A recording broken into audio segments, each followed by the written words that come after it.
By the time people make an MVP themselves and then try to get help from investors, mentors, whatever, it is too late.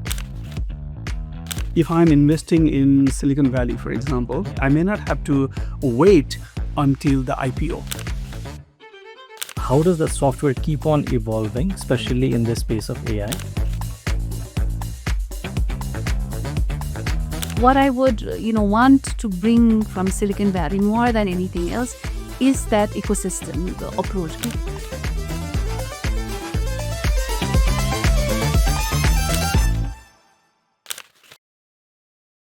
Welcome, Suranda Preeti. Welcome to Post AI with Alok. I'm very excited. I'm very excited today to have this conversation because as a Nepali tech founder building business from Nepal, there are so many unanswered questions. And then I think I want to use this opportunity to bring this message to the audience that we have as well, but also get a lot of questions myself answered as well on how we can actually build tech companies which are originated from places like Nepal, can go global and actually become very, very scalable products. So welcome again. I'm very excited and thank you so much for making time to do this. Thank you. Um, Excited. Thank you. Yeah, Thank- excited to be here. Thank you. I want to start with the first curious question. When the team got to know that both of you are coming, the first question I remember Ashutosh asking me is that why is the name Momo VC? Like Momo, we like that is our comfort food. We relate to it so much, and then that is our go-to thing. It's a Nepali thing. Why does the name Momo VC? Uh, how did it come into the picture? Why does it even make sense to a world like venture capital? So maybe we can start there and then go slowly there. Sure, I can answer that. So for all of us Nepalis, momo is comfort food. It's not just food, right? It's beyond that. It's much more. And it's not just us in Nepal, right? It doesn't matter if you're in New York or Australia or whatever, somewhere in Europe. Momo still has that, right? People have that nostalgic feeling because it reminds them of home, right? So for Sajanji and me, when we've been helping startups, as operators, as advisors, and what we've realized is entrepreneurs don't just need money, right? Capital is obviously a big thing, and we'll talk about it, but they need so much more. Right, they need guidance and mentorship, access to information and networks, and that supportive environment that feels like home. So for us, Momo is all of that. One definition is that where we want to, we're a VC, obviously, but we want to provide that supportive environment for entrepreneurs. And he has a different definition. Do you want to? Yeah, sure, absolutely right. So when you think about Momo does have a lot of ingredients wrapped together and for a yummy outcome, right? So just like that, our ecosystem builder approach for Momo VC is we're gonna wrap all these ingredients together for a successful outcome. Okay. That's amazing. I think maybe Ashutosh got his answer as well, and I think for our audience as well. But then again, it's very nostalgic. It feels like home, and I think the diaspora generally is very excited to see how this will pan out and how it will be successful. Uh, as I mentioned, Preeti, I've been a big fanboy since the time you started the diaspora board. But then I really wanted to always ask you this question that. Us as a country, there has been a story of the progression of having a global presence and people being in different places. There must have been a moment where you felt that okay, the diaspora has some real potential to come together and create something of value. The lens that I ask this question is that Nepal is a very community-centric country. We go to play cricket. Like thousands of people go there. We come together very, very easily. I think that's in our DNA. And then that is the reason when the Great Nepali Diaspora came into picture, I was like, wow, such a beautiful thing. But then it must have been a aha moment for you where you were like, okay, I can bring all of this together and then create some value to the entire ecosystem. Would want to know a bit more on that. Sure. I think for me, more than anything else, the Great Nepali Diaspora has come from like a really personal need where, as a student or working in the US, I always felt this gap, right? And like you said, we're so focused on community. There are incredible Nepali organizations. And even without organizations, even like it doesn't matter where we are in the world, we have this small community of friends, Nepali friends that we have momos with, that we hang out with, and all of it. What I realized is, we're so strong or close socially, but not professionally, right? Even with your closest friends, you never really talk about, what you actually even do, or your ambitions or your goals. And when you think about entrepreneurship, it's like even worse, right? And those conversations don't happen at all for women.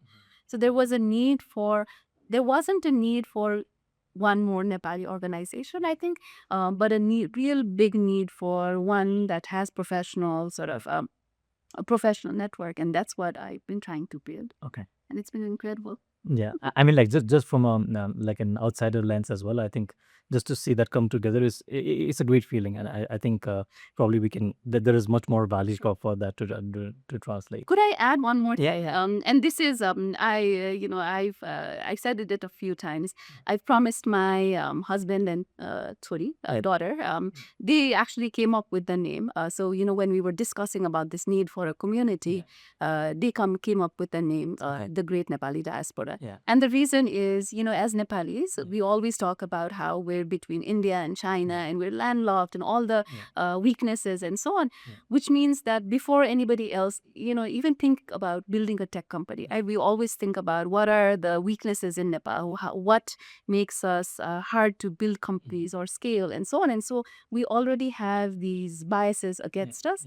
But in our community, we wanted a name that, every time you say it, it makes you feel like, okay, it's like not just Nepali diaspora, but the Great Nepali Diaspora. So it makes you feel a little bit bigger, which is, I think, a good thing. So No, I think the community is such a beautiful thing. Let's say, as you mentioned, the identity that we can attach ourselves to, and then, like I think one of the like when I was traveling to Turkey, I think one of the guys is like suddenly we were having a discussion, almost a total stranger, and then we were just talking, and that guy was like, I think there's just like 5-7 countries who actually hold their identity by their but then that name didn't have Nepal, and then when we move to a different landscape, different scenario, we melt into that culture, melt into that scenario. But then the origin story is always very powerful. The origin story is very powerful. We always feel home. There's a reason, like every time every Nepali comes back to Kathmandu, they get that feeling of being home.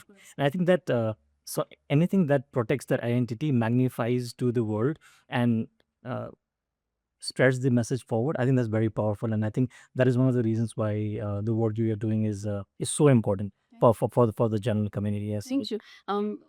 One more thing I also want to add is, our definition of what makes a Nepali needs to be more fluid, right? I think, what I've seen growing up is it's defined by, I'm sorry to say, but old men of a certain community, right? Where you're told, okay, you're more Nepali if you're bound Hetri or whatever, right? And when you go, outside the US, I mean, outside Nepal, it's also like obviously more male, but also, lots of variations in terms of if you know Nepali, or if you have dal bhat at home. My definition or definitions like that, right? So for me, I think with the Great Nepali Diaspora, of course, it's a professional forum, and we've tried to do all of that. But more than anything else, I've tried to build a very safe, inclusive space for all Nepalis, right? It doesn't matter if you don't speak Nepali, or if if you're a third gender, or whatever it is, right? And I think that's really played into that feeling where everybody feels a big part of it. Yeah. And that's led to all the amazing things now. And I think like probably that's our culture as well, how we operate as a country. That's how probably people feel when they come to Nepal from different parts of the world. The people are very warm, we're very hospitable, inviting people. I think that's great. Just want to understand from Sajan there now, is that so you had a career in security, and then we have some great things that we could research on how successful that career was. And then you have now transitioned into doing something like MOMO VC, connecting back to the ecosystem here, also taking it global. I think that's such a great cause. How do you see this transition? or probably what even led to all of this to actually happen? Yeah, sure, absolutely. So it may sound like I decided this all of a sudden. I did not, right? Because it was a long journey. Because even when I was in the corporate world, I was working with the startups for a long time as a like corporate buyer, and then helping the startups from across the globe on how to develop the products that addresses my needs. Right. So that is one. And in some cases, we did some equity financing Okay. from the corporate side, enterprise side, and then also sometimes customer financing. That way, let's say if the product comes to the market at dollar, we would get that at 70 cents on a dollar. So that is a win-win situation for both the startup as well as the corporate enterprise. And another is about the problem validation, right? Because if as an enterprise or a buyer, if I do get involved from the very beginning, the startup would create the product that I do need, and that would save a lot of hassles. So it was, even though it may sound like it was a all of a sudden decision, no, it was not, right? But the decision about MOMO VC, I mean, we incorporated that about just about a year ago, but we were doing the groundwork for a while. Yeah. Okay. Amazing. So I think like very successful careers in the West as well. Want to understand something. So this is what we've been thinking as a company in the team as well. Uh, so when we operate in a global market, there might be some strengths that we have that we might be aware of, that we might not be aware of, that actually maybe have certainly so much value on some other spectrum, and then the people over here have it as a way of life, but then probably do not know it from, okay, this is what can be really, really leveraged. What do you think is that strength? Let's say, for example, if there is a founder building a company from a place like Nepal or similar realities, what could be the strength that actually is really valuable in the global ecosystem? In terms of traits, yeah. Uh-huh. Some things. So for me, I worked with a lot of Nepali engineers and techies and so on. Some things that I think are incredible are the raw talent. Yeah. Right. I think and that's also an incredible opportunity, but it's also a sad reality, Yeah. right? Where I think the engineers, the developers, the designers I've worked with, I trust them more than anything else, right? Some of the our websites, our logos are all built by Nepalis, which I'm so proud of, and I think they're best in the world. But and the way I look at it is they're not cheap labor, right? I think they're the best in the world. I think the sad reality is how the narrative of talent here, right? In terms of how we position Nepali talent to the world, and also how we think about it, right? Where we think we're just good enough. We, again, we talk about like the flaws we have, right? In terms of we don't have enough global exposure, we don't have, a lot of market know-how and things like that. But back to your question, I think the biggest one is raw talent, and two is also coachability, right? As a founder, that's super, super important, right? Where, of course, we love our ideas, we love, entrepreneurs, we love the passion people have. But I think as a founder, or even if you're not a founder, I think it's so important to be coachable, to be like, okay, if somebody guides you, if somebody mentors you, can you take that feedback? Can you not take it personally, but build the company along? So I think that's important. Yeah, that's great. And I would double click on that, and then also add some of the around the narrative thing, right? Because there are so many good things happening in Nepal, but we do not talk about it, right? Because we do not talk about those data. We do not talk about how many technology graduates we do produce every year. We do not talk about that enough. We do not talk about our infrastructure. I mean, the technology infrastructure, our electricity, right? Our internet speed. Those things, those are pretty decent. We do have enough to be proud of. We do not talk about that.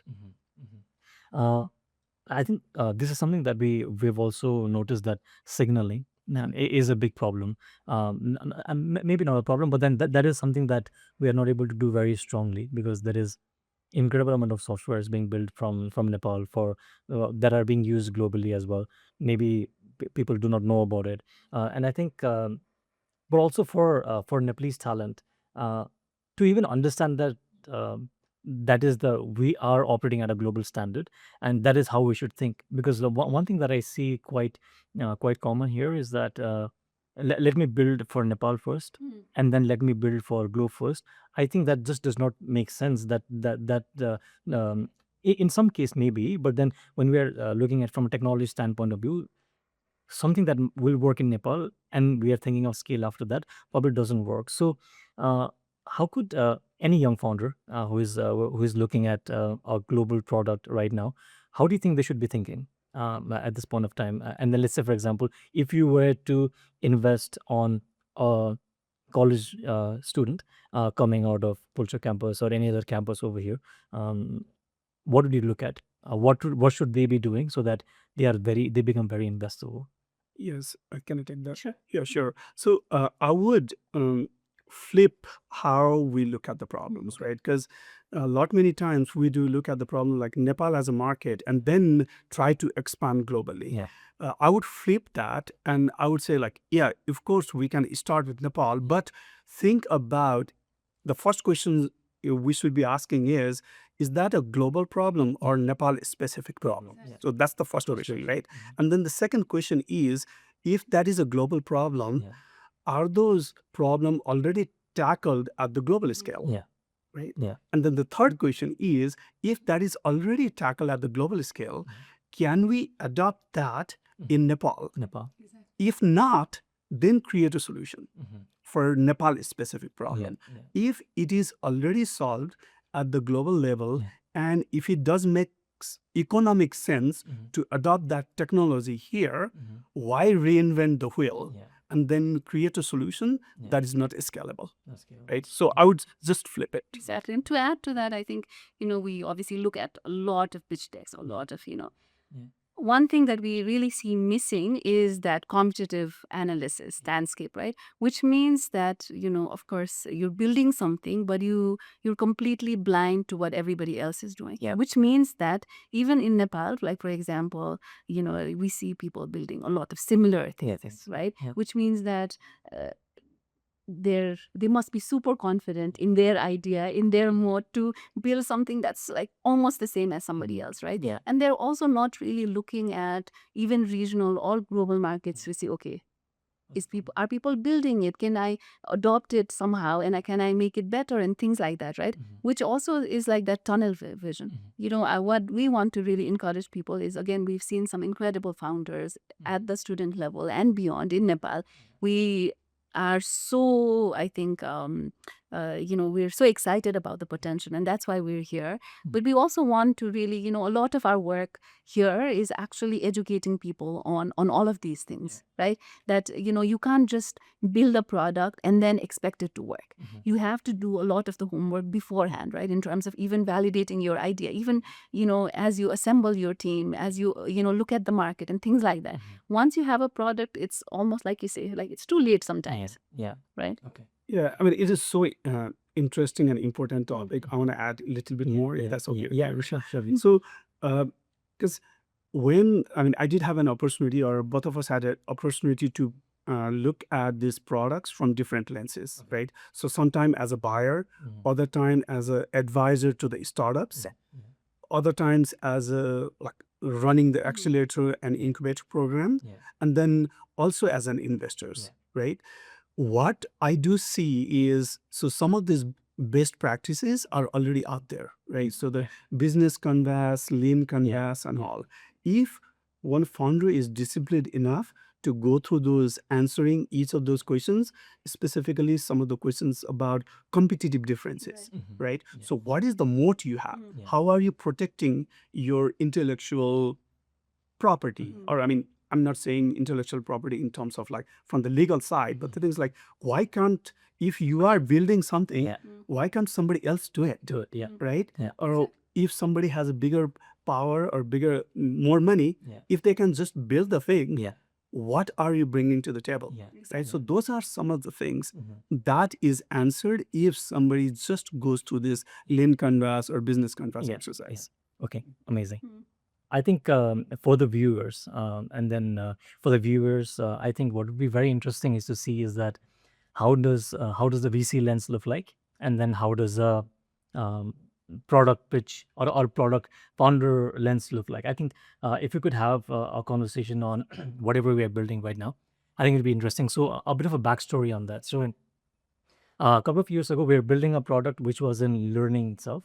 So the idea was for learning. So we have this ability to search, like I mean, like behavior to search. Whatever we need, we search, right? So we started with the thesis that if we want to learn something, can we search and start learning? And is there a process to verify the learning optimized on top of search? So we started building in it. Initially, we did not do it for normal skills. We did it on health information, Okay. and using that platform, we applied to YC. And then we made it to the interview rounds where our interview was taken by YC partner Harsh Sagar. And then very rapid fire 15 minutes ma'am interview, and that's like I didn't even realize when it got over. But then the feedback that we got was, okay, great team, like you care about the product, but then the idea of scale has not been cracked. So we want to pass funding you this time, but then this is something that you can keep on working on it. After that happened, I applied to YC one more time, but then I think it was more out of I applied once, so I'll keep on building it. Maybe I'll make it through. It didn't work, and then I stopped applying. So once that happened, then we started going into deeper understanding of, okay, so how do we try to understand the idea of scale? Like, what does it need to build a global product out of Nepal? And then slowly we started seeing, okay, what is the ecosystem that we have around us? What are the people that we have around us that we can actually leverage to start building a good product? That's when NAMI came into the picture. So NAMI is a AI research center, which is a global network of AI professionals. So we brought in NAMI. We have another organization called Arbeit. One of like two of my seniors from St. Xavier's College. We brought that ecosystem. So and we made a non-financial runway for ourselves. We made a non-financial runway for ourselves to last for till the end of 2026. Okay. So we'll build a product. And then we have another company in India called MentorMind, who we leveraged for curriculum because we didn't want to build content. Right. We wanted to build the infrastructure that can verify learning and then can be used for precision hiring. So we didn't want to go the content route because that is another big ball game. So we wanted to source content, but we wanted to build that infrastructure. So and then we started working on it, and then made a non-financial runway till 2026. Right now, operating at a burn rate of $1,000 per month with all. What is non-financial runway? So basically, we have AI research work and then dev work Okay. totally covered till the end of Wait, through 2026. grants? No, just with the way we have structured the Partnership. ownership Okay. partnership of the company, and then so we structured in a certain way that we use low resource at the beginning, and then as and when we start growing up and then raise more capital, build more revenue, and then we start bringing in the bigger resource.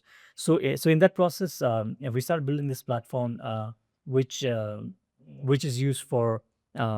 Which can be used for verifiable learning and precision hiring, and then so first, just the approach that I just told, making a and there's a reason why we build this non-financial runway is because if we raise capital in Nepal, that economics doesn't work at all. So our idea was, okay, let's bring in people who actually care about what we are building, can be with us for a long term, and then build on top of it.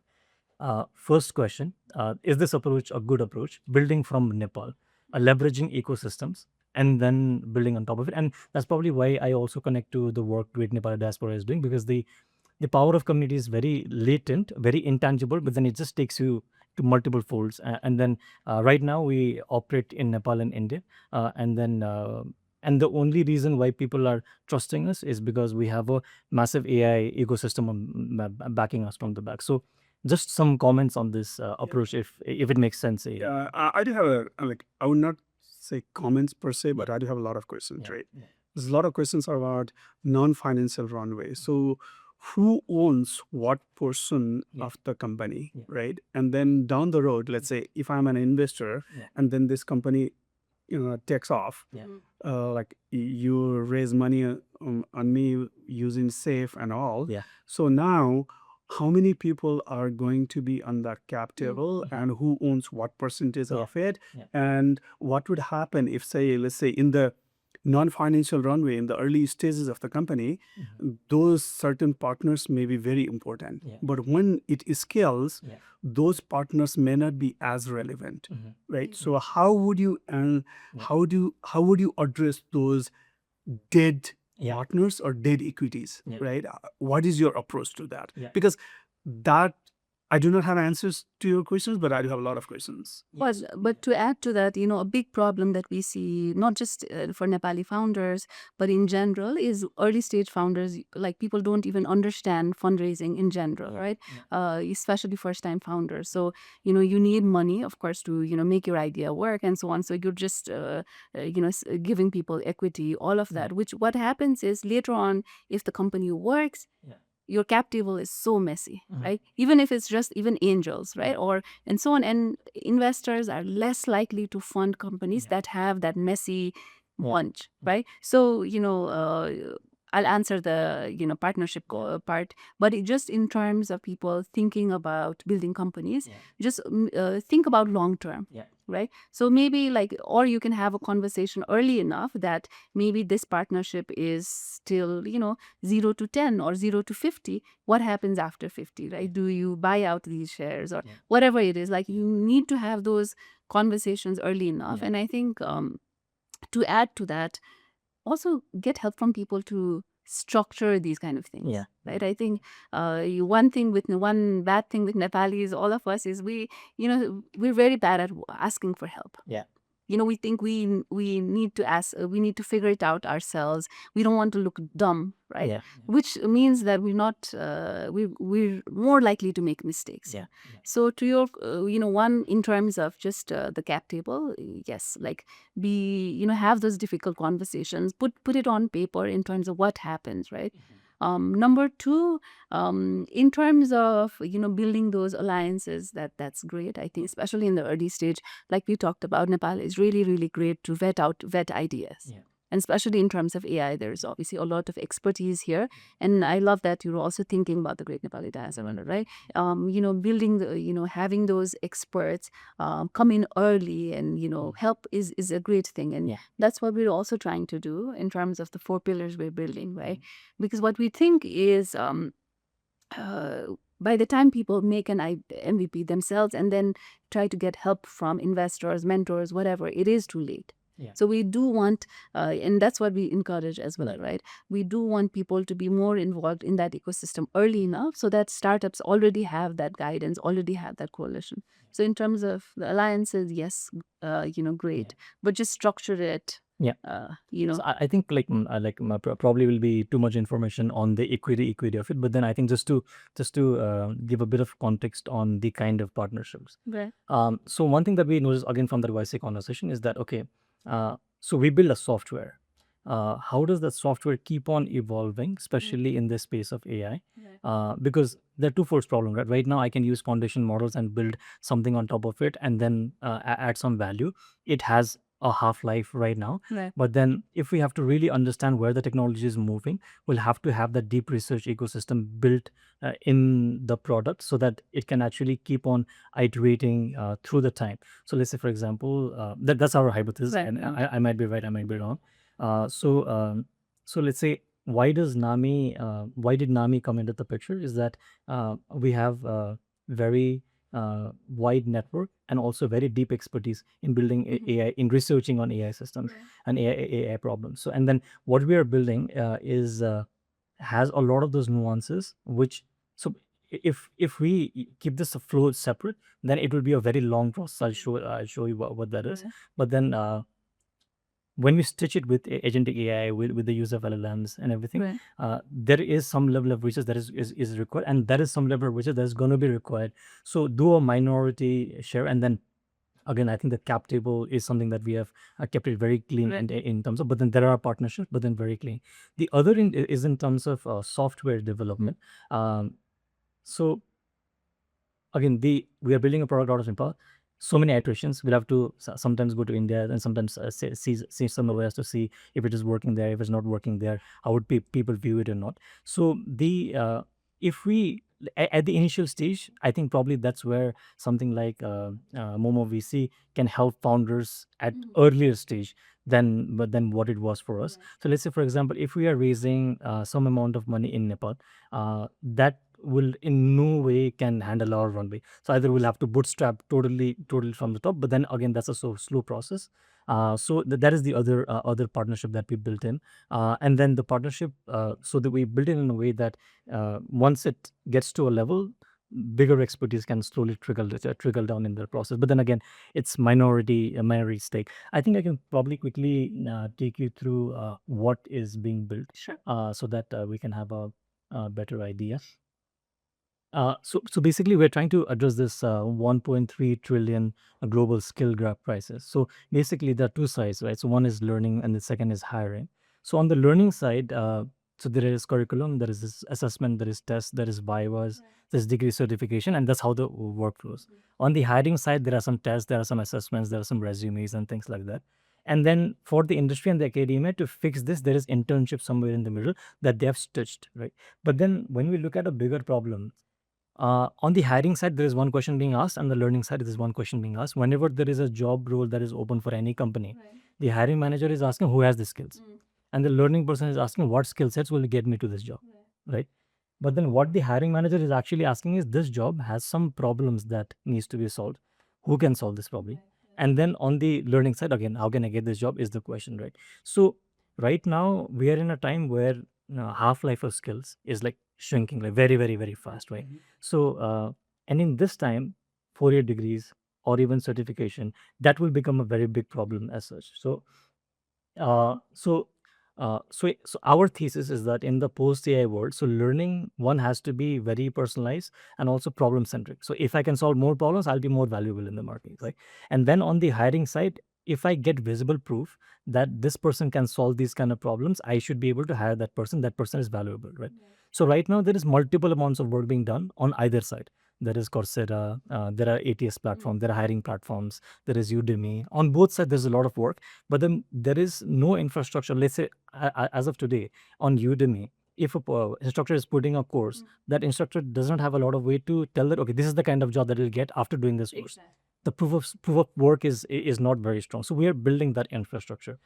So that's why we didn't really focus on content. We're focusing on building that infrastructure. So based on two things, personalized problem-based learning and precision hiring on the other end. Just one last slide just to give context. And so these are the 5 things that the infrastructure consists of. One is AI-enabled problem-solving engine. Let's say, for example, we didn't focus on engine, but people teach.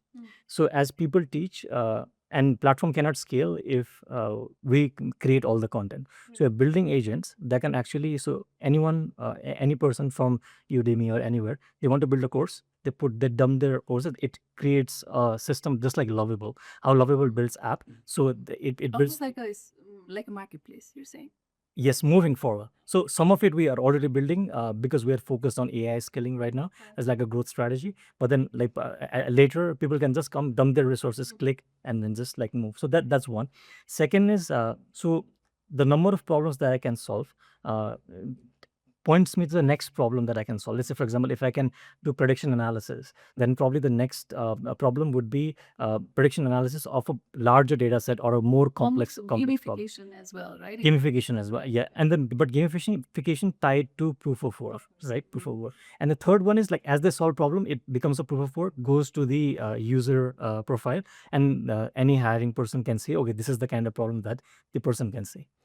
On the hiring side, the people can create roles based on those problems. Okay, I need these 5 skills. This is the skill map, and on this skill map, this is the proof of work that I need for this level. So once that happens, they get a competency graph like that on the 5th, which can be used on both ends. So we are building this infrastructure where we can build. Anyone can build a course. and anyone can get hired. So we already built some business in Nepal and India on the learning side as well.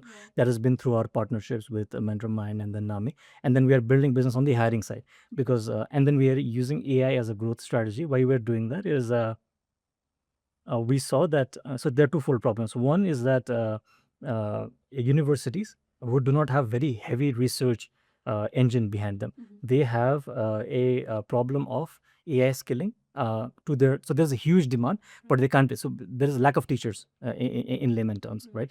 On the other side, on the hiring side, people are not able to identify if I'm hiring an AI talent, this is the exact skill that I need, and this person has it. So it is very difficult to validate that with certification. Let's say in today's time, On paper, everybody looks good. everybody looks good. Let's say, for example, MCP. Now, how do I validate who knows MCP in today's time, right? That person might do some course, but then the application. So this is the process we are building, and that's probably the reason that we build such a deep integration with an AI research lab. So yeah, now I put my product out in the open. Like, what do you think about it? Yeah, I mean, there are a few clarity needed, right? One is like the potential user or the potential buyer of the product. Yeah. Are they in the loop in Yeah. when you are building Yes. it? What is their feedback on it? Are they, I mean, are they willing to pay Yeah. for those kind of products? Yeah. Are they willing to be design partners if you need to pivot Yes. and you need to do this thing? So I assume the answer is yes. Yes. Okay, so what is there? I mean, do they? So I think we build this platform from both sides, right? So one from the learning side as well, and then we work with companies over here and then companies in India as well to see how we can upskill their workforce. So we work with a lot of banks here, how we can upskill their workforce. So the product ideation technically started from an Excel sheet, and slowly as we got traction, started becoming the platform, and then we were pretty much generating revenue even out of Excel sheet on the platform. So I think from Nepal standards, might be a bit difficult to put it here in terms of numbers. But then in Nepal standards, I think we are generating decently sized revenue. So B2B, right? B2B From- first, First. and then it becomes B2C at a later stage. Okay. So right now we are helping. So the companies pay when they Yeah, companies pay, colleges pay. right. Exactly. Companies pay, colleges pay, and then when we facilitate the hiring, the organizations pay. The last one was was interesting. Like we started talking, and then I was like on the back of the mind as we were talking. Okay, I'm building a product. Let's see where I stand. Exactly, and that's Yeah. how founders should think, right? Yeah. Every you're the face of the company, you're the brand, so you should be talking about your company. Why? Yeah. Every chance you get, right? So Yeah. I'm glad you brought that up. That's it. Okay, awesome. Brownie point. This Thank you so much. So I think again, so touching back on the conversation that we are having earlier, there is an approach that we have taken. And then especially, I think this is influenced a lot by a conversation I had with Sadudai from Dolma Impact Fund. Like he mentioned to me one in this conversation that okay, so when you're building a startup in Bay Area, then you probably think like, oh, I want to make it with new unicorn because the ecosystem is there, everything is there. When you build from Nepal, you have to think like a Yeti, resource very scarce, and then like build around what you have, and then probably there will be a point it will scale. But a unicorn has its own value as well, a Yeti has its own value as well, and that's how we are thinking as well, right? So and then I think it brings me back to the ecosystem that you are that you are developing as well. How important is it to have an ecosystem like that in Silicon Valley for such large products to come in? And then how do you think with initiatives like MOMO VC and then the other things that both of you are doing, how does that bring that kind of context to Nepal? Or is it even necessary? Okay, I'll take the first part. Yeah. Okay, so whenever investor invest in a company, they do not simply think about the company itself, Yeah. but the whole ecosystem. Yeah. Right. So because ecosystem plays a major role Yeah. in terms of like what type of governance is there, what type of other mechanisms, compliance is there, what type of like all those things. Yeah. So that is how we need to think about. We need to think about the like simply if I do invest in a company, how is the valuation determined? Yeah. Right, Yeah. going from the financial sense. Yeah. If there is, and what are my exit routes? right? So, because if I'm investing in Silicon Valley, for example, I do think if I'm an early investor, I may go out, I may exit at Series A, Series B, Series C. I may not have to wait until the IPO. But if I'm investing in Nepal, what are my options? Right? Those are some of the things that investors always think. Do you want to add anything to that? I'll just talk about a few of these tech ecosystems I've seen and the comparison or difference from Nepal. Right? Silicon Valley is like everybody is a builder. Everybody, person, like you go to a coffee shop, everybody has a startup. So they're talking about all of that. Everybody has that builder mindset, right? Which means that sometimes it's obviously saturation, oversaturation as well. But sometimes what it means is everybody has that mindset more than anything else, right? What I would take from that for Nepal is, entrepreneurship or tech entrepreneurship is relatively new in Nepal, right? Not everybody has that. If you tell your parents even today that you're going to skip everything else and, not do a 9 to 5 and do something that's risky and so on, you still have a little bit of convincing to do. You have to prove to yourself. You have to figure out a lot of these safety nets and things like that, right?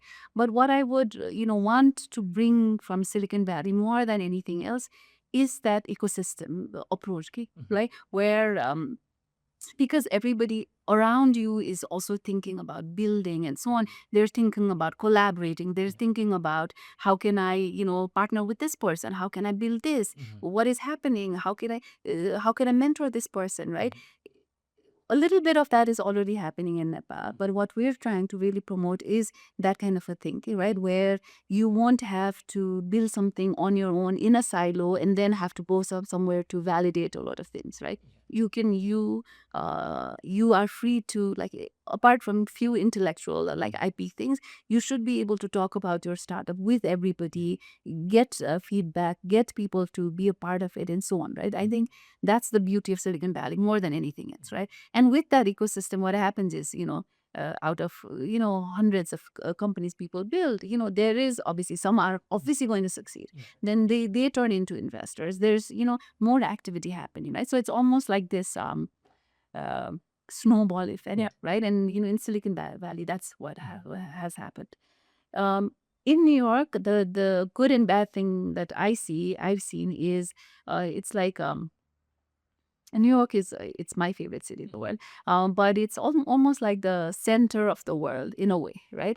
The reason is, apart from tech, there's a lot of things happening in New York that lead to a lot of innovation. There's fashion, there's Wall Street, there's pharma. There's a lot of things around food and so on, right? Which means that if you're a founder, you won't just build a tech company that is just pure tech, right? You'll build something like, if you're in fashion, you probably are going to build a tech company that has something to do with fashion, right? Or pharma or so on. So there's all kinds of people ideas coming in. So you have that diversity of ideas, right? In terms of, you could just, you will find somebody, you could be interested in something like crazy weird, and you will find people that are, that have that same interest, and you can build on that. And number two, I think the difference with New York is, again, from the US and the rest of the world, the best and the most people with the most drive move to New York. So it's like this, I don't know how to explain it. It's everybody is doing a lot of things. So there's this incredible energy. So for entrepreneurs, think about where, everybody's not just sitting comfortably and be like, okay, like, everybody's working so hard. There's so much that positive energy. So for me, like, if I could bring one thing again from New York, would be more than anything else is that, right? How do we bring that energy? And we have that, right? Yeah, Nepal, if you think about, there's a lot of different industries, right? Even things like, ag tech and all of that is, AI expertise happening. There's a lot of things happening in learning, ed tech, all of that. If we could just, use that diversity of ideas, we could do so much more. So. Yeah, as Preeti mentioned, right, in New York, that you have this cross-pollination of ideas across different discipline, and that gives rise to new type of companies and new type of industries. So that is beauty of it. And now I think this is a good time to plug in the Startup Resource Hub as well, right? Because the idea about the Startup Resource Hub came through that, right? Because what we wanted to do is these investors talk about or look at the problem in a different way than the founders and other ecosystem players, or we call it entrepreneur support organizations. How do we bring all those into one place and have this cross pollination of ideas and solve the problem together, right? So that is where our mind is when we develop this Startup Resource Hub. Even though this Startup Resource Hub, we launched it here, we are not looking at like Nepal only as a problem. We do see that everywhere, right? Yeah. Everywhere. I mean, the degree is different, but that problem is everywhere. It's everywhere. So for us, I think it's also very personal, right? In terms of, I mean, everything we do, especially the 4 pillars that we talked about, it's very personal.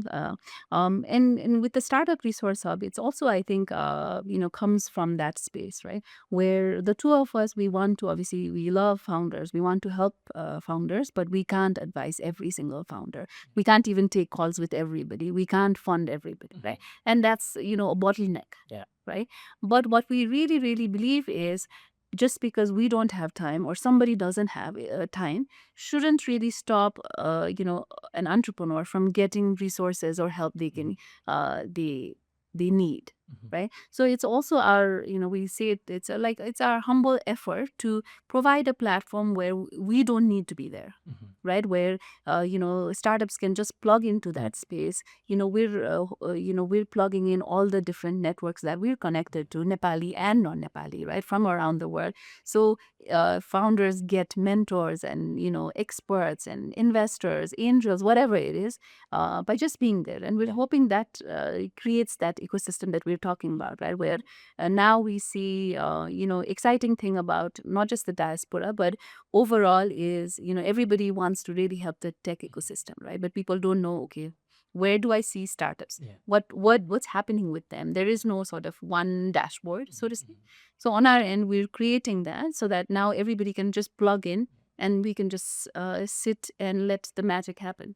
Yeah, it's a marketplace approach, right? So it's like we wanted to provide a marketplace for startups, investors, and everybody go to the one place. Yeah. And I think because every time I go to Bay Area, as you mentioned, let's say for example, like one of my favorite places in Bay Area is to go just beside Stanford sit in Copa Coffee and just listen. Like there is a physics professor talking about something with the student and the start of the idea being discussed. I see the same vibe in Bangalore as well. I see the same vibe right now in Hyderabad as well. And here in some points with some people, I see same kind of energy coming. Right. But I think we don't still have the kind of momentum to actually drive it and actually have the conversation day in and day out. Like let's say for example, if I talk to let's say Puneet there from Programmers, or let's say from Nirdesh, the discussion would be very, very different. But then if there is a place, it's an ecosystem where these conversations are a normal walk of life rather than arranged meeting, that's when like real innovation will really start coming. And I think when we look at diaspora and when we look at the initiatives that you're doing, do you think it needs a physical ecosystem, or do you think a virtual ecosystem also does the job?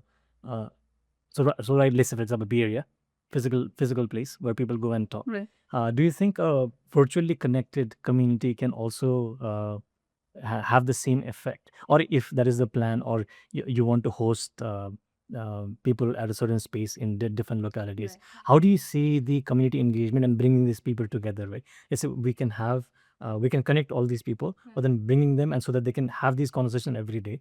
Now I'm asking, like I was having this conversation with Anup as well recently. Let's say if there are 50 tech minded people in Nepal, I'll pay to rent that office space just so that we can talk every day, right? It's almost like we gave you that question. Yeah. I mean, let me tackle that the first part, and then you have the slides. So, virtual collaboration platform works great when people are intentional about it, right? So if there's a virtual platform and all these things, people like intentional, they do go but the accidental collaboration, right? So people bumping into coffee shop and chatting and all those things, that happens only when you do have that physical facilities and all, Yeah. right? So both are required. Yeah. Always physical works better, but that does not mean that is the only way to do it, right? That's like, it has to be complementing, I think. Maybe I'll talk about, the way the Great Nepali Diaspora works, how we've used stuff. So it has two components. One is in person and one is virtual, right? So in person ones are networking events. Usually no agendas because Nepalis, we suck at networking. So we're forcing people to just come and talk about themselves, right? Entrepreneurs or not, we're really, really bad about it. So, all the chapters, we host events on a monthly or so basis. So, people just come together and we just, I have a few, I have a few rules like, you can come with friends, but you don't get to, stick around just with friends. Your plan is to just mingle with other Nepalis, and the beauty of all of that is, if you like imagine yourself in the US somewhere, right, where you're surrounded by people you don't know, no other Nepalis, you would have to, make a small talk, try to figure out what your some common thing, right? With Nepalis, it's so much easier, right? Because you can talk to, where in Kathmandu are you from? Or do you like momo, right? It's like, and you're already connected, right? But our thing with the Great Nepali Diaspora is, how do you teach that? So, I think the first year or so, that's what we did. And then the virtual side is all where all the programming happens, right? Where everything from mentorship to programs and so on happens. To your question, especially for entrepreneurs, we've done, it through the the Nepal Venture Studio. So what we did was, at that time, I couldn't move to Kathmandu. So we decided on a hybrid incubator. So we took some startups from Nepal, some from all over the world, brought them on Zoom and so on, and brought in mentors, investors, took them through that program, right? Some of them did really well, raised millions of dollars and so on. And I think one of the reasons we now have the fund is, the companies did really well. We didn't write a check. Now we're writing checks with MOMO VC. But in terms of our plan, we now are planning to actually run in-person venture studios in Nepal and in the US. What we realized with that experiment was a lot of different things, right? One, we needed to have some in-person component, even if it's not all the time. There has to be some space, some place where people can, build those relationships, I guess, right? And then a lot more can happen virtually. And then we also realized that in Nepal and outside, there's, even though we're all Nepalis, there's a little bit of difference in terms of maybe skill sets, even in terms of in-person communication and so on, or what people are trying to build, the regional market and so on. But we're, actually in conversations with some potential partners. So you will see your wish come true. So we're hoping to do that really soon. Okay, that's amazing. Yeah. And I think I'm a lot of my thought process is very influenced by Balaji. And then he talks about network state, and then like how you take a digital community digital first, and then make a physical piece of it. I think that's very possible, and then I think that's where probably the value of community also comes in, because when we look at it from a individual lens, we probably sometimes underestimate what people collectively can make No, happen. it's I think that is where it's such a beautiful phenomena that is being done. No, it's been incredible, and I'll just add one thing. So we actually hosted. We've done a lot of virtual and in-person pitch events, even in the US. So for me, one of my few favorite sort of moments is we did pitch events for Nepali startups in Florida and New York, right? And I think you were there in New York as well, where we had just finished one cohort of the incubator, and we just did their demo date. So it was in this Nepali restaurant. It's actually called New York ko Bhatti. So Nepali restaurant bar sort of thing, right?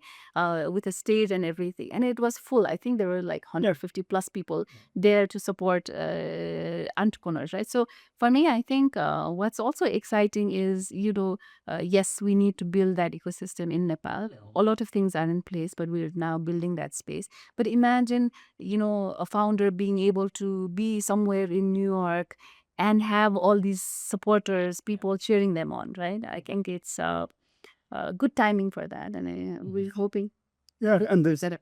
a minor correction. We did 2 events. We did one in June as well Yeah. in New York. There was a pitch component as well, right? Um, again, just out of curiosity, this one. So you're building an ecosystem, and like a lot of the communication or a lot of the intention that is coming from both of you is we want to help build. Mhm. Uh, how do you think? How do you see someone supporting you at this point of time? How could the Nepalese policy support you? How could the diaspora support you? For you to as an individual with such a big heart to be able to do this, how do you think we can support you? We as in like the entire community. Yeah, the first one, it starts with education, right? Because we are educating others, and at the same time we are educating ourselves, right? We are learning because for the past several years we have been doing the honest audit of our ecosystem here, good and bad, right? Based on that, we came up with about 7 different work streams that needs to be tackled.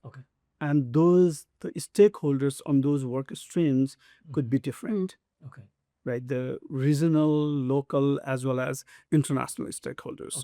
So that conversation is happening, but also there are different level of maturities in each of those work streams. Some are already far ahead, others we have not even scratched the surface. Yeah.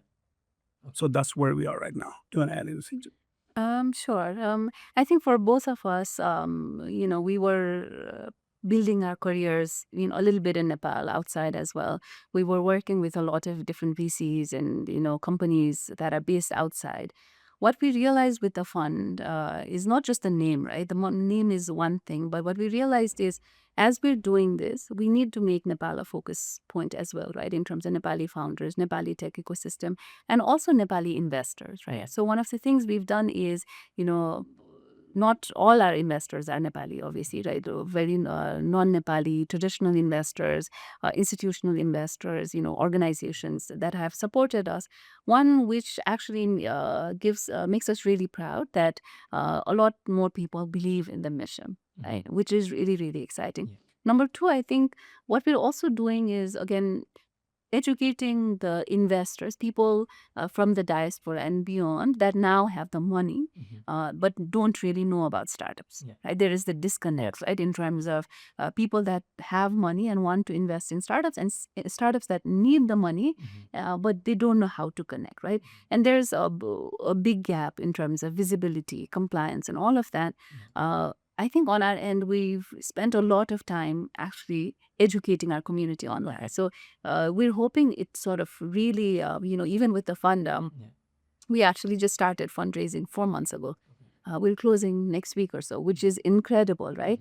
I can't think of anybody else that has done it, but I think it's just the beginning.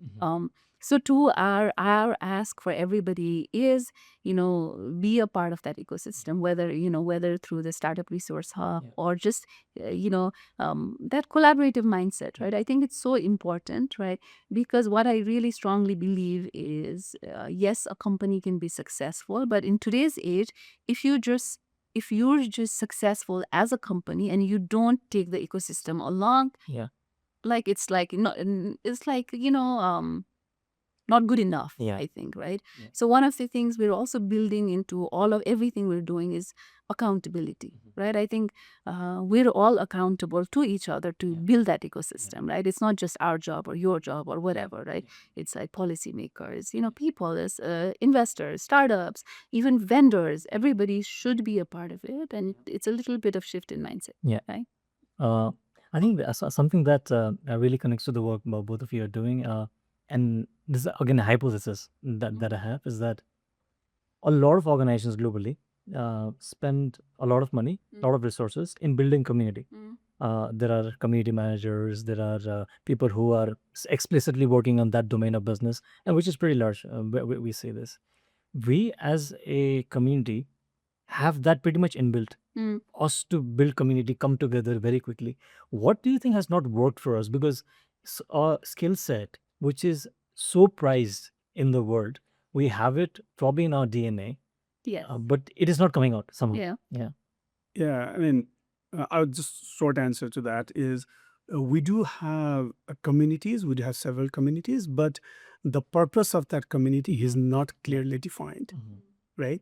So we just assemble for the sake of assembling, as Preeti mentioned, right? Because if we do have the Momo parties, a lot of people come in, right? I mean, Momo becomes the purpose of it. But lot many times we just hang out for the sake of hanging out because we love our community. But as Preeti mentioned about TZND, how the TZND came along, came with the purpose. Yeah. So all the things that we are doing right now Yeah.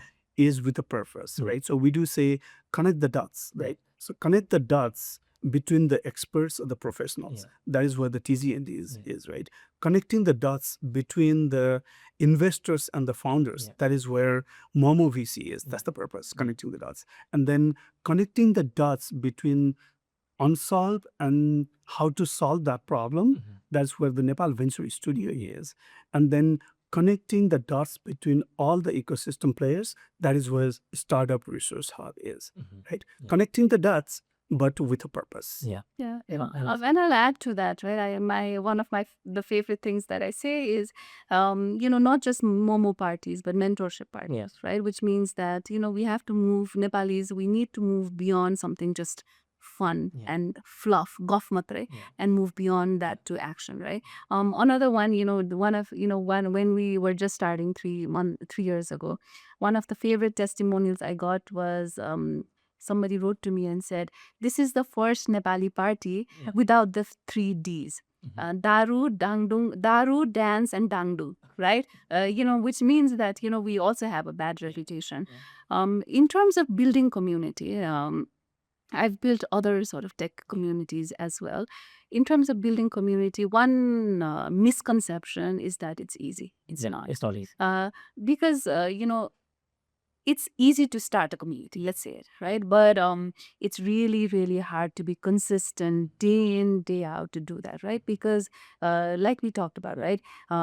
Everybody loves idea of community, people getting together, but it's work at the end of it, right? And then when other obligations happen, school, work, family, everything happens, all of that falls away, right? So uh, to build a community is really easy. We can all talk about it. Everybody can just build a community. To actually get up every single day to build it is not easy. So, that I think takes work. So, yeah. As you're building this, and I also mentioned that there are certain things that you looked in the ecosystem over here that were as markers or metrics that told you that maybe it's a good time to start this right now. What is something that you're really optimistic about, and what is something that you still think could be better in the ecosystem over here, so that we can actually be at a stage where we're building a $1 billion company out of this ecosystem? Like, what do you think on this? Do you want to tackle that? And Sure. I guess I'll start with one thing, right? In Nepal, I think we have two biases against ourselves. One is we can't build in Nepal, right? And two is we can't build a unicorn because we're Nepalis, wherever we're in the world, right? One of the things, even before MOMO VC, with the Great Nepali Diaspora, one intentional thing that we've done is really highlight Nepalis that have done incredibly well, right? And the sad thing is, I've seen it in all industries, but also entrepreneurship, right? Where Nepalis have gone on and done incredible things, but we don't know about it. In Nepal, we just know about a handful of entrepreneurs that are in media, that have done well, but are in the media, right? But through the diaspora, one thing that we've also tried to do is how do we showcase these people to not just the world, but Nepalis in general, so that when we think about a student founder trying to build a company, they shouldn't just imagine, somebody from India or the US or somebody else building that unicorn. They should be picture Nepali doing it. And there are incredible people doing that, right? I'll just share some examples. Which I was really surprised about. We have some, I think there's like 10, 15 Nepalis that have raised 100 million plus, right? One of our investors, advisors, his company is about to be $1 billion, right? He raised $150+ million. There's an entrepreneur, Nepali entrepreneur, whose chip is on the Mars rover. Okay. Right? There's a Nepali who's, the technology he built lights up Times Square in New York City, right? So for, I think, a few things, right? In terms of one, really seeing that there are Nepalis that have done incredible things, right? The caveat is, given the right resources and the right, I guess, environment and so on, right? What we're trying to do on our end is exactly that, right? We are so optimistic about the talent here and the right things here, right? In terms of it's so much cheaper to fail here, to build something, fail and iterate and all of that. And if we can provide the right environment, the right ecosystem, we know that these people are going to build incredible things, and we'll all be rich in the meantime, right?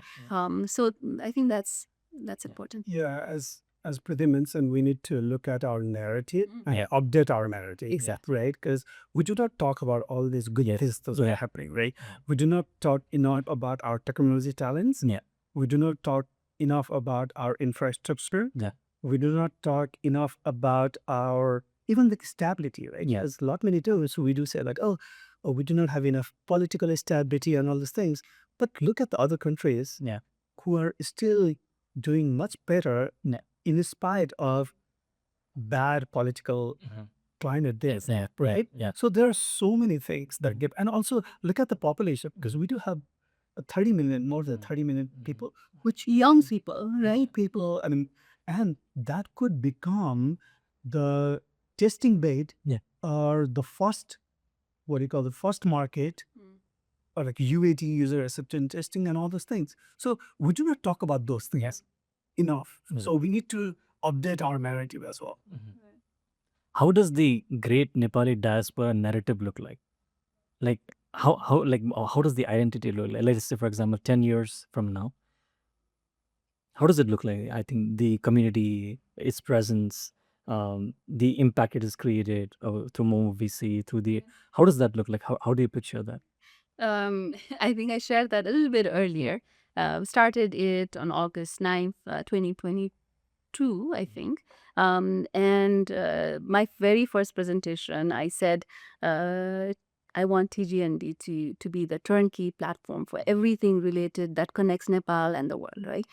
So started it with two, a professional network, but started it with two objectives. Number one was, how do we connect the fragmented diaspora?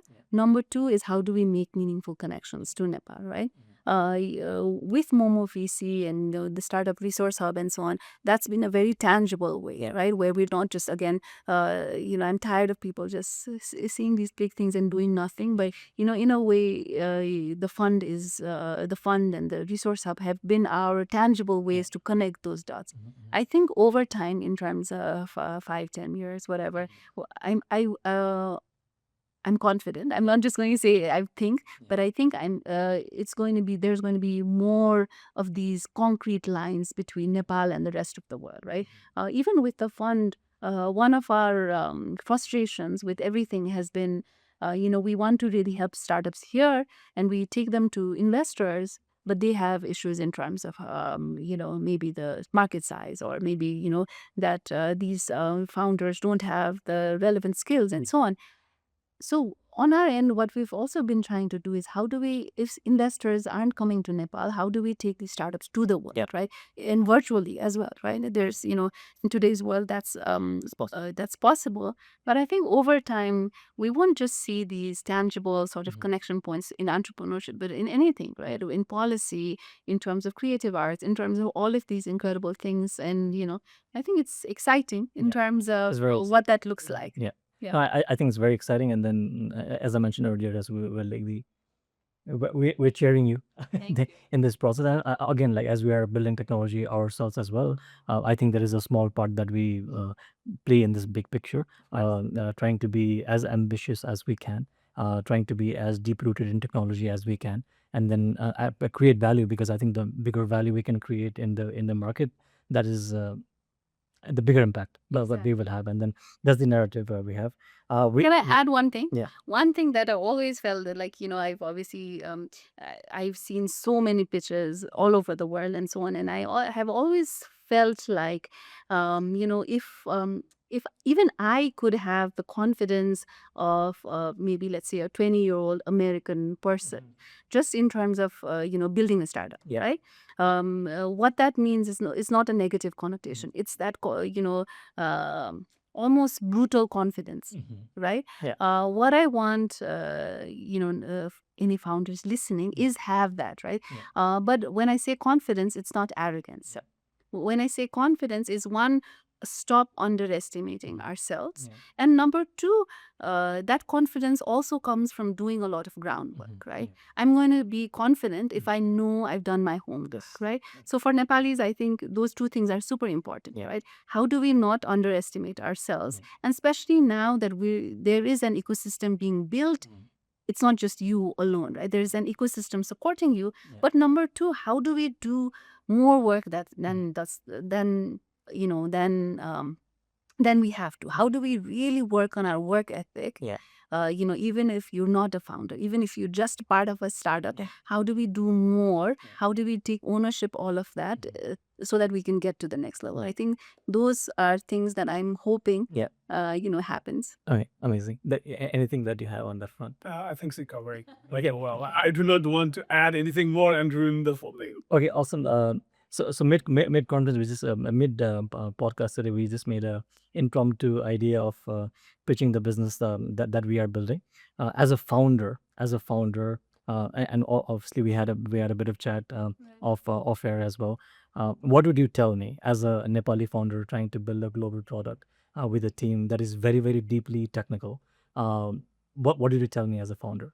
A very honest opinion. Yeah, the first one is you do already know your competitive differences or competitive, but articulate that Yeah. in a way that other people can understand. That people could be your buyer as well as your investors, right? Why you are different than the rest. I think that would be the one thing I would tell. Mine is, I really believe in marketing. But when I say marketing, people always think of ads, right? Or they think about marketing after you have a product, right? But I think marketing starts from day one, right? In terms of, and you're doing a lot of it already, right? In terms of really being out there, but also now shaping the narrative, right? I think everybody loves products, everybody loves all of that, but more importantly, they love the story. Yeah. Right? And that story doesn't always have to be this sad story about Nepal, right? It can be incredible things about the talent here, your journey into building this startup. What are you learning? What's that incredible thing about Nepal, and so on? So for me, I think just having that marketing mindset, right, in terms of moving forward, it's every day of your life that you are showcasing your company, and not just you, but everybody on your team, right? How do they like if somebody asks somebody on your team about, okay, tell me about your company, can they say it? Yeah. Right? Yeah. Like small things like that, but also really figuring out it doesn't have to be a ready product and then you market it to the world. It is going to be, you are going to need to market it almost every day. Yeah. right? So Amazing. Thank you so much. It was a bit nervous because unplanned. But then I think as I told you about the product, and then again all the insights, I learned a lot today. And then thank you so much for making time. no, And I really really wish that we could all make this happen. We could all make this, and then the journeys that both of you are leading. I think that's super important for us as a country, as a greater network. And then I can go on keep on talking about how I find this important also. But then again, the state of affairs or the time right now is, I think this is demanding something like that. we want to have our identity, and we want to be present in the global landscape, not just as a country where we have Mount Everest or trekking great breaking routes of tourism, but then we can build deep technology, we can make globally scalable products. So thank you so much. I'm very grateful that both of you did that, and then hopefully sometime again we can do it again. Of course. And thank you so much for We loved it. everything. Thank you so Yeah, much. Thank you. Thank you Thank you for having us. Thank you. We have a small gift. Oh. As we are building Tangible, we are using AI as a growth strategy. Ah. And then when we need to make people understand how to actually climb the AI process, Ah. so you term this as a pyramid. So you have AI native skills, and then your foundation skills, and your deep skills, and then this is how you build, and that's how that entire technology is built as well. So this one is for you, Di. Thank you. Wow. Oh, Thank you. this is so cool. Wow. I love it. Oh, this one's for you. Thank you. And this is perfect. I love it. एकदम राम्रो छ